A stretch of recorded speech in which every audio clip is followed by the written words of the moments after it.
Hey guys, welcome to Kitchen Fantasy. तो दोस्तों, आज मैं आपके लिए लेकर आई हूँ छुंदा की रेसिपी। ये कच्चे आम में से बनता है। ये रोटी, पराठा, ठेपला, इन सभी चीज़ों के साथ बड़ा ही अच्छा कॉम्बिनेशन बनता है और काफ़ी स्वादिष्ट लगता है। तो देखें, इसको मैंने आपको करीब से दिखाया है। देखें ये कितना बढ़िया बना है और एकदम लटपटा सा, चटपटा सा, बहुत ही लाजवाब बना है। और ये बहुत ही कम इंग्रेडिएंट्स से बन जाता है। मुंह में पानी आया ना, तो इसको बनाना तो बिल्कुल बनता है। तो मैंने यहाँ पर 2 बड़े आम ले लिए हैं। ये वेट में 1 केजी के आसपास है और इसको तोतापुरी या तोता कैरी भी कहा जाता है। ये तोतापुरी आम जो होते हैं वो ज़्यादा खट्टे नहीं होते हैं, थोड़े स्वीटर साइड पे होते हैं। तो हमने इनका क्राउन निकाल दिया है और अब हम इनको छील करके कद्दूकस कर लेंगे। तो देखें, इस तरह से हमें छील लेना है। थोड़े कड़क होते हैं ये आम। तो देखें, हमने ये आम छील कर तैयार कर लिए हैं। अब हम इनको कद्दूकस कर लेंगे। ये मेरा मीडियम साइज़ का ग्रेटर है। आप चाहें तो थोड़ा बड़ा वाला श्रेडर यूज़ कर सकते हो।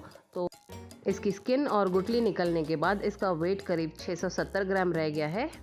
मेरे पास वेइंग स्केल है तो मैंने उसी के ऊपर कर लिया। पर अगर आप कप से मेजर करोगे या बोल से मेजर करोगे तो ये करीब 2.25 कप के आसपास है। और आप उतनी ही चीनी ले सकते हो या उससे ज़्यादा भी ले सकते हो। लेकिन ये मेरे आम जो है वो थोड़े मीठे हैं, तो मैंने यहाँ पर 500 ग्राम चीनी ली है। तो 2 कप के करीब मैंने चीनी ले ली है। तो अब जिस कढ़ाई में मैंने इसको बनाना है, मैंने उसी के अंदर इस कद्दूकस किए हुए आम को डाल दिया है और उसी के अंदर मैं मिला दूँगी चीनी। और साथ ही हम इसके अंदर डाल देंगे करीब आधा चम्मच नमक। ये फ्लेवर्स को बैलेंस करने के लिए है। और इन सारी ही चीज़ों को हम अच्छे से मिला लेंगे। अक्सर जब छूंदा बनता है तो उसमें आम के वज़न के बराबर चीनी ली जाती है, या फिर आप चीनी 1.5 गुना भी ले सकते हो। तो देखें, अब इन सारी चीज़ों को हमने अच्छी तरह से मिक्स कर लिया है और इसको हम ढक कर छोड़ देंगे करीब आधे से पौने घंटे के लिए। तो देखें, आधे से पौना घंटा हो चुका है। तो देखें, ये जो चीनी है वो अच्छी तरह से मेल्ट हो चुकी है और हमने जो नमक डाला था उसकी वजह से आम ने भी अच्छा खासा पानी छोड़ दिया है। देखें, ये चीनी बिल्कुल अच्छी तरह से मेल्ट हो चुकी है और कुछ इस तरह की कंसिस्टेंसी मिल जाएगी आपको 45 मिनट्स के बाद।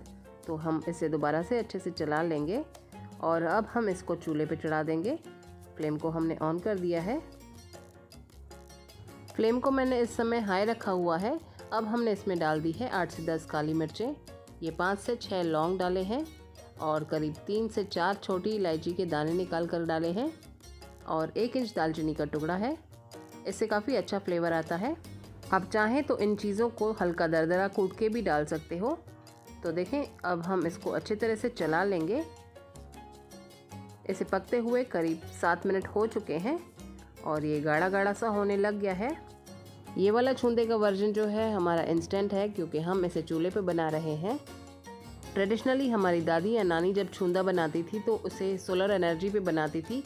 आम को कद्दूकस किया, उसमें चीनी मिलाई, उसे अच्छी तरह से मिक्स किया और कपड़ा बांध के छत पे छोड़ आती थी, फिर शाम में ले आती थी। ये सेम प्रोसेस वो 8 से 10 दिन तक फॉलो करती थी। सुबह में धूप में रखा, फिर शाम में अंदर ले आए और फाइनल डे पे वो मसाला डाल करके रेडी कर देती थी। तो इस तरह से उनका छूंदा बन जाता था विदाउट LPG एक्सपेंसेस। तो अब हमने इसमें डाल दी है आधा चम्मच हल्दी, आधा चम्मच रेगुलर लाल मिर्च पाउडर और करीब 1 चम्मच जितना कश्मीरी लाल मिर्च। इससे कलर अच्छा आता है। और अब हम इन सारी चीज़ों को अच्छे से मिला लेंगे और इसे चलाते रहेंगे ताकि ये तले में नहीं लगे।